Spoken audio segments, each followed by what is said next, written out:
Baik, yang pertama ada definisi aktiva tetap adalah kekayaan perusahaan yang memiliki wujud mempunyai manfaat ekonomis lebih dari 1 tahun dan diperoleh perusahaan untuk melaksanakan kegiatan di perusahaan bukan untuk dijual kembali. Karena kekayaan ini mempunyai wujud, seringkali aktiva tetap disebut dengan aktiva tidak berwujud. Aktiva tetap dalam perusahaan manufaktur umumnya digolongkan menjadi tanah dan perbaikan tanah. Yang kedua ada gedung dan perbaikan gedung. Yang ketiga ada mesin. Yang keempat ada mebel. Yang kelima ada kendaraan. Selanjutnya ada jurnal. Yang pertama ada transaksi pemerolehan aktiva tetap. Transaksi ini dicatat sebagai aktiva tetap di debit, khas di kredit. Yang kedua ada aktiva pengeluaran modal, aktiva di debit, khas di kredit. Yang ketiga ada transaksi depresiasi aktiva tetap. Transaksi ini dicatat sebagai biaya depresiasi di debit, depresiasi akumulasi aktiva tetap di kredit. Yang selanjutnya ada transaksi perhentian pemakaian aktiva tetap. Transaksi ini dicatat sebagai depresiasi akumulasi aktiva tetap di kredit, rugi penghentian pemakaian aktiva tetap di kredit, kemudian ada aktiva tetap di debit. Selanjutnya ada transaksi reparasi dan pemeliharaan aktiva tetap yang di jurnalnya sebagai berikut. Biaya reparasi dan pemeliharaan aktiva tetap di debit, kas di kredit, sediaan suku cadang di kredit, gaji dan upah di kredit, biaya overhead pabrik dibebankan di kredit. Selanjutnya ada prinsip. Yang pertama ada dasar penilaian aktiva tetap harus dicantumkan di dalam neraca. Yang kedua ada aktiva tetap yang digadaikan harus dijelaskan. Yang ketiga ada jumlah depresiasi akumulasi dan biaya depresiasi untuk tahun ini harus ditunjukkan di dalam laporan keuangan. Yang keempat ada metode yang digunakan dalam perhitungan depresiasi. Golongan besar aktiva tetap harus diungkapkan di dalam laporan keuangan. Yang kelima ada aktiva tetap harus dipecah ke dalam golongan yang terpisah jika dijumlahkan material. Yang keenam ada aktiva tetap yang telah habis didepresiasi namun masih digunakan untuk beroperasi. Jika jumlahnya material harus dijelaskan. Yang selanjutnya ada tujuan. Yang pertama ada tujuan pengujian substantif terhadap saldo aktiva tetap. Yang kedua memperoleh keyakinan tentang keadaan catatan akuntansi yang bersangkutan dengan aktiva tetap. Yang ketiga ada membuktikan keberadaan aktiva tetap dan keterjadian transaksi yang berkaitan dengan aktiva tetap yang dicantumkan di neraca. Yang keempat ada membuktikan hak kepemilikan klien atas aktiva tetap yang dicantumkan di neraca. Yang kelima membuktikan kewajaran penilaian aktiva tetap yang dicantumkan di neraca. Yang keenam ada membuktikan kewajaran penyajian dan pengungkapan aktiva tetap di neraca. Dan ini gambaran untuk tujuan dari aktiva tetap. Ada keberadaan atau kejadian, kelengkapan, penilaian, hak kepemilikan dan penyajian dan pengungkapan. Selanjutnya ada saldo aktiva tetap. Sesungguhnya saldo aktiva tetap yang disajikan dalam laporan.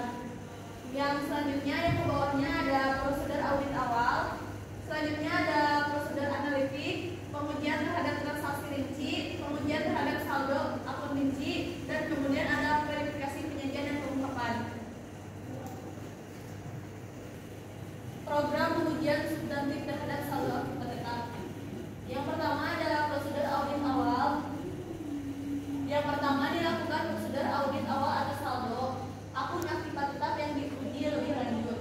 Yang A, usut saldo tetap yang dicantumkan di neraca ke saldo akun aktiva tetap yang bersangkutan di buku besar. Yang B, hitungan saldo akun aktiva tetap di buku besar.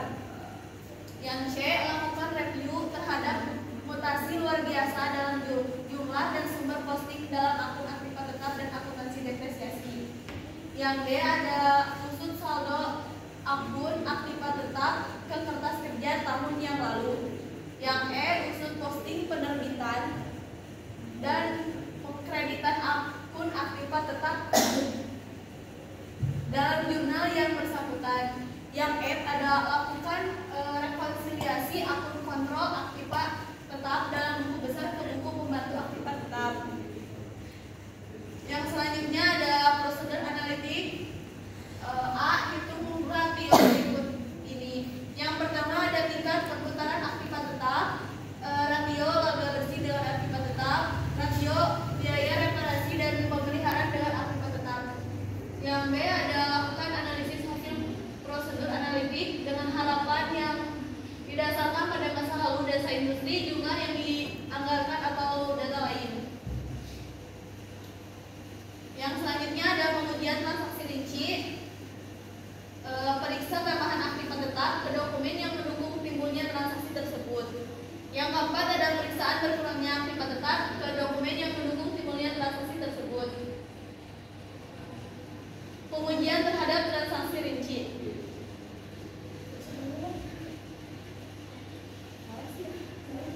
Waktu akun biaya reparasi yang pemeliharaan aktiva tetap.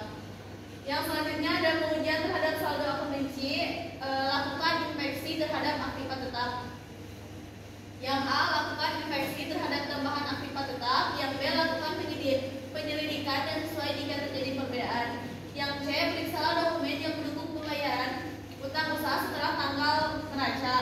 Yang poin 8 ada periksa bukti hak kepemilikan aktiva tetap dan kontrak. Yang 9 lakukan review terhadap perhitungan depresiasi aktiva tetap. Yang selanjutnya ada verifikasi penyajian kapan. 10 bandingan penyajian aktiva tetap dengan prinsip akuntansi berterima umum. A. Periksalah klarifikasi aktiva tetap neraca. Yang B. Periksa pengungkapan yang bersangkutan dengan aktiva tetap. Baik, yang selanjutnya akan dijelaskan oleh rekan saya.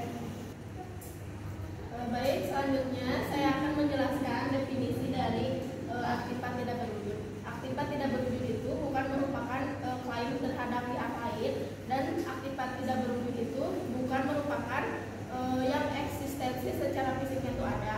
Aktiva tidak berwujud merupakan hak keistimewaan yang melekat kepada proses, produk, dan juga lokasi. Nah, keistimewaan yang bersifat eksklusif mungkin diperoleh dari pemerintahan, misalnya seperti paten, kemudian diciptakan misalnya goodwill, atau juga diperoleh dari pemiliknya misalnya leasehold. Aktiva tidak berwujud itu digolongkan menjadi dua. Yang pertama ada aktiva tidak berwujud yang eksisten atau umur ekonomisnya itu dibatasi oleh hukum, peraturan, perjanjian, atau karena sifat aktiva tidak berwujud itu sendiri. Contoh aktiva tidak berwujud kelompok ini adalah paten, hak cipta, goodwill, dan juga biaya organisasi. Kemudian yang kedua ada aktiva tidak berwujud yang eksistensinya tidak terbatas, yang pada saat perolehannya tidak menunjukkan adanya keterbatasan eksistensinya.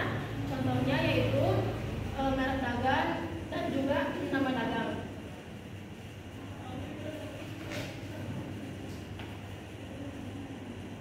Selanjutnya ada prinsip.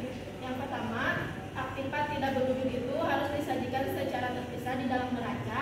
Kemudian yang kedua, jika mungkin aktiva tidak berwujud yang mempunyai umur ekonomis yang terbatas itu juga disajikan secara terpisah dari aktiva tidak berwujud yang mempunyai umur ekonomi terbatas. Kemudian yang ketiga, dasar penilaian aktiva tidak berwujud harus disebutkan dan juga metode amortisasinya harus dijelaskan dalam laporan keuangan. Selanjutnya ada tujuan. Yang pertama, memperoleh keyakinan tentang keandalan catatan akuntansi yang bersangkutan dengan aktiva tidak berwujud. Yang kedua, membuktikan keberadaan aktiva tidak berwujud dan keterjadian transaksi yang berkaitan dengan aktiva tidak berwujud yang dicantumkan di dalam neraca. Kemudian yang ketiga, membuktikan hak kepemilikan klien atas aktiva tidak berwujud yang dicantumkan di dalam neraca. Yang keempat, membuktikan kewajaran penilaian aktiva tidak berwujud yang dicantumkan di dalam neraca. Kemudian yang terakhir, membuktikan kewajaran penyediaan dan juga pengungkapan aktiva tidak berwujud di dalam neraca.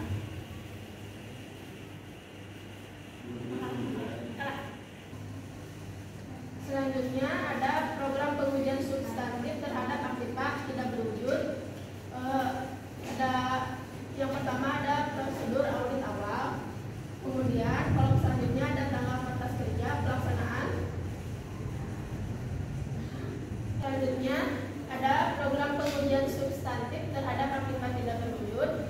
Di kolom yang pertama ada prosedur audit awal, kemudian kolom selanjutnya tanggal batas kerja dan juga pelaksanaan. Yang pertama ada prosedur audit awal. Yang pertama melakukan prosedur audit awal atas saldo akun aktivitas tidak berwujud yang akan diuji lebih lanjut. Kemudian yang A ada usul saldo aktivitas tidak berwujud yang tercantum di neraca ke saldo akun aktivitas tidak berwujud yang bersangkutan di dalam buku besar. Yang kedua, hitung kembali saldo akun aktivitas tidak berwujud di dalam buku besar. Kemudian lakukan review terhadap kuota luar biasa dalam jumlah dan juga sumber posting dalam akun aktivitas tidak berwujud dan akumulasi amortisasinya. Kemudian usul saldo awal akun aktivitas tidak berwujud ke kertas kerja tahun yang lalu. Kemudian usul posting